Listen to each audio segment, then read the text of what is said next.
Hi, welcome to the Lifestyle Herbalist, the podcast where holistic wellness meets everyday living. I'm your host, Dabney-BS. I'm a registered dental hygienist, a clinical herbalist, and a certified health coach. And I'm your co-host, Sabrina Cooper, a registered dental hygienist with a bachelor's in oral health promotion, a certified culinary nutritionist and herbalist, and a mindfulness and mindful eating coach. Together, we explore the intersection of holistic health, herbal wisdom, and joyful living. From plant-powered remedies to kitchen medicine, mindful moments, and conversations that feed the soul, we're here to help you feel vibrant, grounded, and inspired in your daily life. So steep a cup of something soothing, settle in, and let's grow well together one episode at a time, bringing you a healthy dose of happiness. Hi, welcome back to the Lifestyle Herbalist. I'm Dabney, and I'll be taking you through this last episode in our series about women's health, nutrition, diet, exercise, and all of these other things that we've been talking about. Today's episode is really about nutrition, cycles, stress, and burnout. And, as women, many of us come to nutrition feeling frustrated, confused, even betrayed by our own bodies. We followed the plans, we tracked the numbers, we cut the calories, and we did what we thought we were told to do to be healthy. Yet, at the end, I felt more exhausted, inflamed, anxious, or even disconnected than before. When this happens, it's easy to believe something is broken. But really, in most cases, what's broken isn't the body, but really it's the approach. Standard diets are rarely designed with the female body in mind. Women are cyclical, hormonally responsive, and deeply sensitive to stress. Yet most nutritional advice is built around consistency, restriction, and even output. The female body doesn't thrive under constant pressure. It adapts, conserves, and protects. And when nourishment doesn't meet demand, symptoms begin to appear. Those symptoms look like fatigue, cravings, hormonal shifts, digestive issues, and even burnout. These aren't necessarily signs of weakness, but they're signs of adaptation. Undereating is one of the most common drivers of this disconnect. Many women eat less than their bodies require, and it's not out of neglect, but out of conditioning. Skipping meals, delaying food, or relying on stimulants can keep them productive or disciplined, yet over time it sends a signal of scarcity. The body responds by elevating stress hormones, slowing metabolism, and prioritizing survival over repair. This isn't a failure of willpower, it's biology doing its job.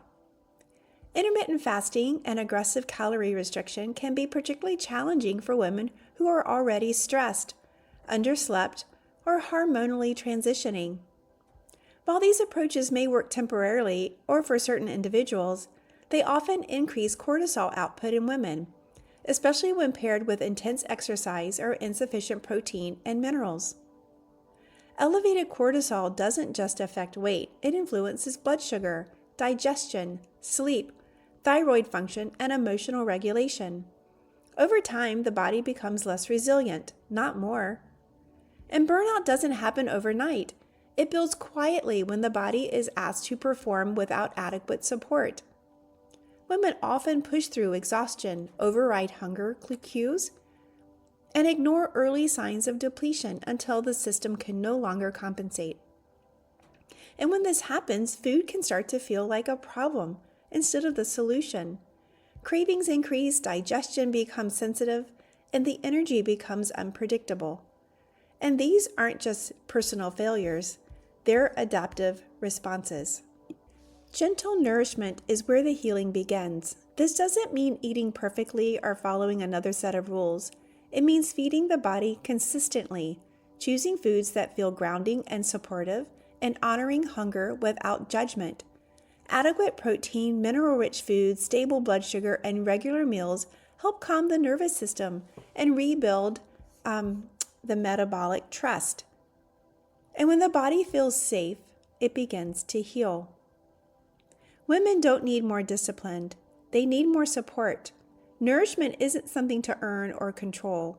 It's information that what our body is telling us is that you're safe, resources are available. And when that message is received consistently, hormones begin to regulate. digestion improves, energy stabilizes, and burnout slowly unwinds. Healing happens not through force, but through care.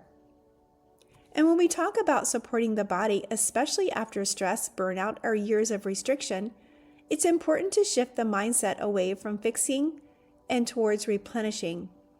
Herbs and minerals don't force the body to do something. They offer information. They offer nourishment and gentle encouragement so that the body can return to balance in its own time. This distinction matters because many women are already exhausted from trying to override their symptoms instead of listening to them. Minerals are foundational. They are involved in nearly every physiological process. They're involved in energy production, digestion, hormone signaling, blood sugar regulation, nervous system tone, and detoxification. When mineral reserves are low, the body becomes reactive and less resilient. Stress, undereating, caffeine, poor sleep, inflammation, and even emotional strain increase mineral loss, often faster than they can be replaced through food alone. This doesn't mean food isn't important. It means that food must be supported by mineral availability to be fully effective. Herbs work differently than isolated nutrients. They don't just supply a single compound. They offer a complex matrix of minerals, phytonutrients, and energetic qualities that communicate with the body's systems.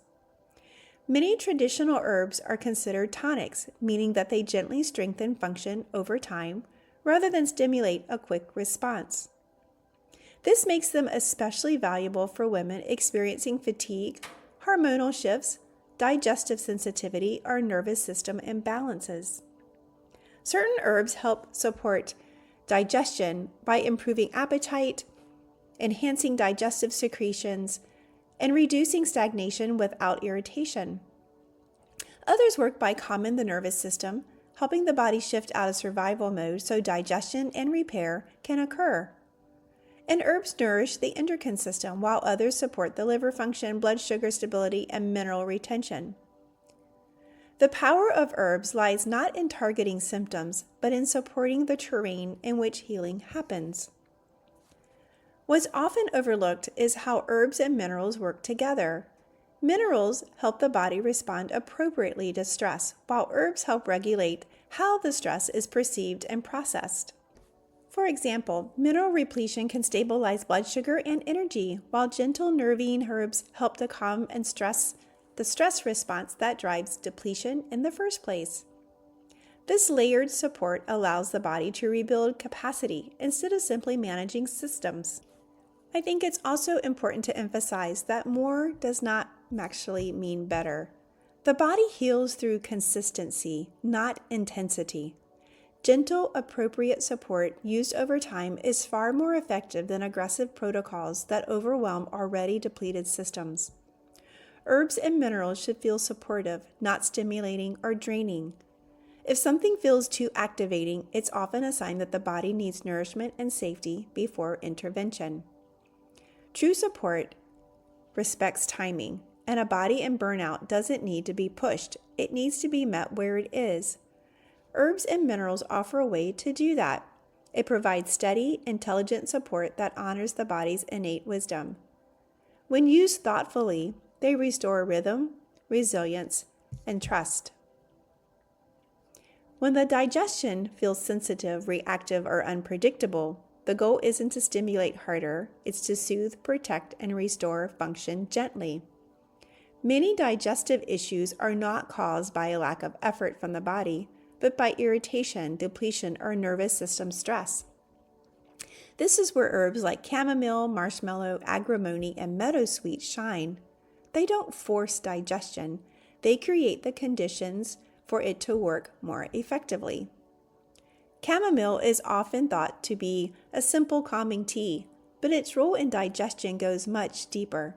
It gently relaxes the soothe muscles of the digestive tract, which can ease cramping, things like bloating and tension that interfere with proper digestion.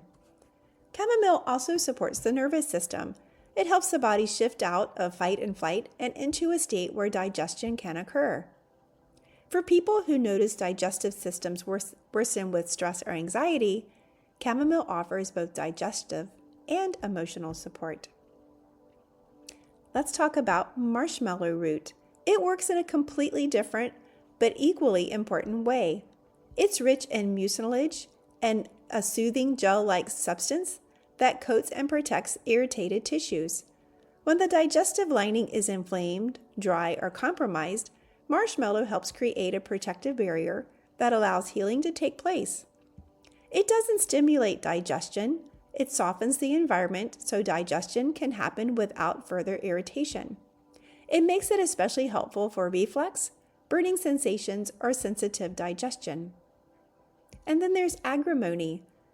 It's often overlooked, but it's a powerful herb for people who experience digestive tension or alternating symptoms.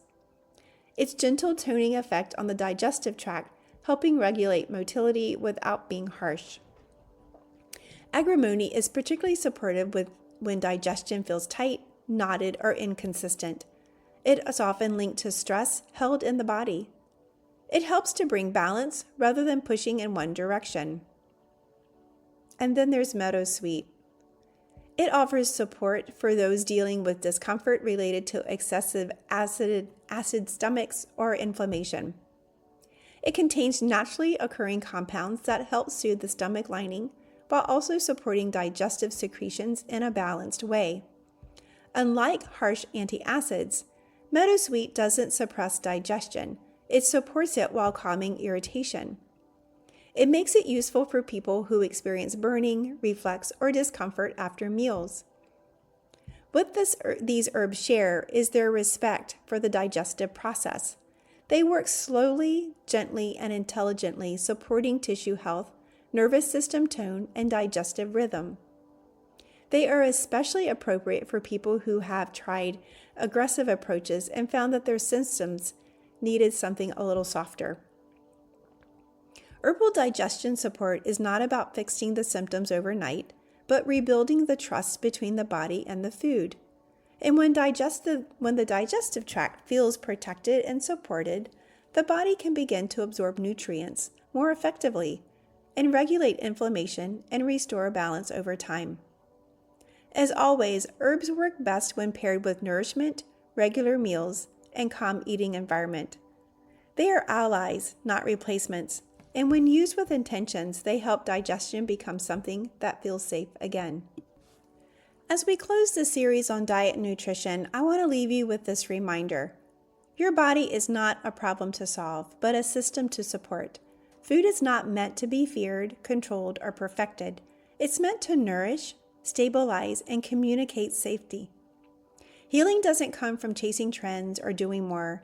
It comes from understanding your body's own needs, honoring its systems and its rhythms, and providing consistent, gentle nourishment over time. Nutrition is foundational, but it works best when paired with awareness, patience, and compassion. When you begin listening to your body instead of overriding it, food becomes medicine in the truest sense, not because it's perfect, but because it's supportive. Take what you've learned here, move at your own pace, and trust the small intentional choices that can be created through meaningful change. Hey, thanks for being here and for choosing to care for your health in a way that feels sustainable, informed, and kind. Until next time, take care.